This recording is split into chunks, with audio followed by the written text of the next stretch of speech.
I noticed some of you are wearing some very prominent orange stickers, and you may want to, before you leave the building, remember, just in case. I know how that goes. The only identity that anyone's able to see for me is my record, and that affects our interactions with the criminal justice system as well. How many people were supposed to comply with parole or probation? And now keep your hand up if you did comply.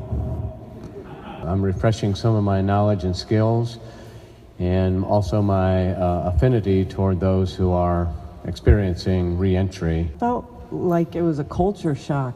I was saying I didn't do anything, and everyone was like, yeah, right. It was kind of a mixed bag. There were some people ready to give you a break, others that took advantage of you. And you can see by what we experienced tonight how easy it is just to revert back to the streets. And yet when I got to the parole office, they thought I'd violated parole because I hadn't shown up, and I was still in jail, and I didn't have anybody who would support me in that. It was really frustrating. You know, there was just two kids that got left in their house while their parents were in jail. We're all compromised in this whole system, and the most vulnerable suffer the most. You participate in an institution. It's not designed to see the one person. It's designed to try to gather up a lot of people.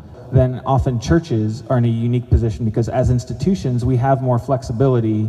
I'm a former, I guess, troubled youth.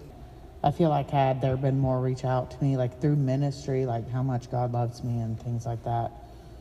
So maybe I can take what wasn't given to me and give it to somebody else. And the key for this type of work is to being emotionally available. One voice, just one person who really cares and makes the extra effort.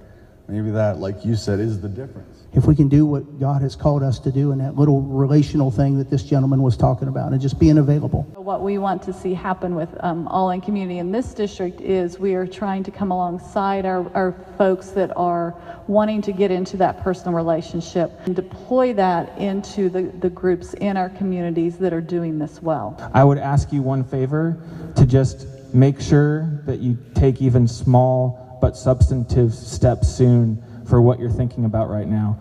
No one can do it alone. No church can do it alone. It's going to take all of us moving and working together, because that's what we want to see. We don't want to see people just survive. We want them to thrive.